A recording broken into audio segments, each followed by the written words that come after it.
दोस्तों, मैं रीना आपके अपने channel Reena kitchen and Indian blogs में स्वागत करती हूँ। तो सबसे पहले दोस्तों, राधे राधे, जय श्री कृष्णा। और आप मेरा वीडियो कहाँ से देख रहे हैं प्लीज़ कमेंट करके ज़रूर बताएं। तो हम शुरू करते हैं आज के भादवे की चौथ माता की कहानी।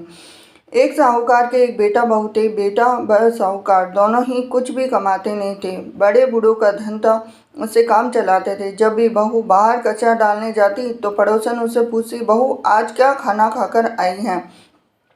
तब वह कहती, वही ठंडी बासी रोटी खाकर आई हूँ। एक दिन यह बात साहूकार के बेटे ने सुन ली। उसने अपनी माँ को सारी बात बताई और पूछा कि माँ, तू तो बहू को रोज़ गरम गरम खाना परोसती है, तब भी यह पड़ोसी से कहती है कि वह ठंडी बासी रोटी खाकर आई हुई है। तब उसकी माता बोली, बेटे मैं तो चारों थालियाँ बराबर गरमा गरम परोसती हूँ।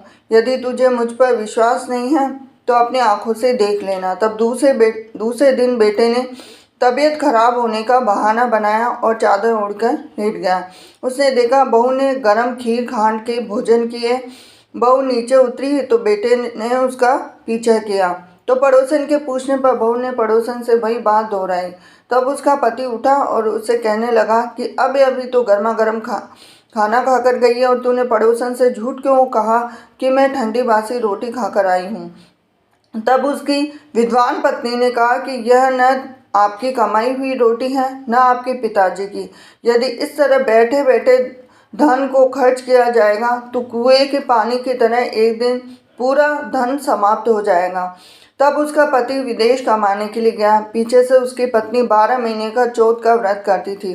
उसको परदेश में रहते हुए 12 वर्ष व्यतीत हो गए। चौथ माता व विंध्याक जी ने सोचा, अब इसके पति का घर बुलाना चाहिए, तो हमें इस कलयुग में कौन मानेगा, कौन पूजेगा। तो चौथ माता लड़के के सपने में जाकर बोली कि तू घर जा, तेरी पत्नी तुझे बहुत याद करती है। तब वह बोला कि मैं कैसे चला जाऊं, मेरे यहाँ बहुत बड़ा कारोबार फैला हुआ है। तब चौथ माता बोली कि सुबह एक दीपक जलाकर चौथ माता का नाम लेकर बैठ जाना। देने वाले रुपए दे जाएंगे और लेने वाले ले जाएंगे। उसने सुबह उठकर वैसा ही किया और उसका सारा कारोबार एक ही दिन में ही सिमट गया। जब वह घर जाने के लिए रवाना हुआ तो रास्ते में उसे एक सांप आग के पास जाता हुआ मिला। तो लड़के ने सोचा कि सांप जल जाएगा, तो उसने सांप को भगाने के लिए सिसकारी भरी। लेकिन तभी नागराज बोले कि हे पापी दुष्टी, मैं तो सांप योनि से मुक्त हो रहा था, लेकिन तूने मुझे सिसकार दिया, इसीलिए मैं अब तुझको डसूंगा। तब वह लड़का बोला कि हे नागराज, तो मुझे अवश्य खा लेना। मैं आपको वचन देता हूँ कि मैं 12 वर्ष बाद अपने घर मिलने जा रहा हूँ। कल रात आप अवश्य आ जाना। जब पति घर आया तो वह बहुत उदास था। पत्नी के कारण पूछने पर उसने बताया, पत्नी बड़ी चतुर थी। उसने एक सीढ़ी पर दूध का कटोरा रख दिया, दूसरी पर बालू मिट्टी बिछा दी, तीसरी पर फूल माला बिखेर दिए और चौथी पर इत्र छिड़क दिया, पांचवी पर मिठाई रख दी। इस तरह उसने सातों सीढ़ियों पर कुछ न कुछ रख दिया। तो दरवाज़ा खुला छोड़कर पलंग पर अपनी पत्नी की चोटी लटकाकर सो गया। अब सांप आया तो सबसे पहले उसने दूध पिया तो बोला, साहूकार के बेटे, तूने सुख तो बहुत दिए हैं पर वचन का बंधा हुआ है, इसलिए तुझे डसूंगा अवश्य। सातों सीढ़ियों पर उसने ऐसा ही कहा। जैसे ही वो उसको हंसने लगा तो चौथ माता विंध्याचल जी ढाल व तलवार बन गए और सांप के 4 टुकड़े कर दिए। पूंछ का एक टुकड़ा लकड़ी की जूती में जाकर गिरा। सांप ने सोचा कि यह जूता पहनेगा तब उसको डस लूँगा। तभी वह वहाँ चींटियाँ आ गई और उन्होंने, यह स्त्री हमेशा रोज़ शक्कर व आटा खिलाती थी, इसलिए उसकी रक्षा करनी चाहिए। तो चींटियों ने उस पर हमला कर दिया, उसकी पूंछ को पौली कर दी। जैसे ही सुबह हुई तो वह खून ही खून हो गया था। तो माँ ने सोचा कि मेरे बेटे बहू को किसी ने मार दिया, इसीलिए वह चिल्लाने लगी। तभी बेटा बोला कि माँ खुशियाँ मनाओ, आज हमारे बेरी दुश्मन मर गया है। तो पूछने लगा कि मेरे पीछे से मेरी दीर्घ आयु के लिए कोई उपाय किया था क्या?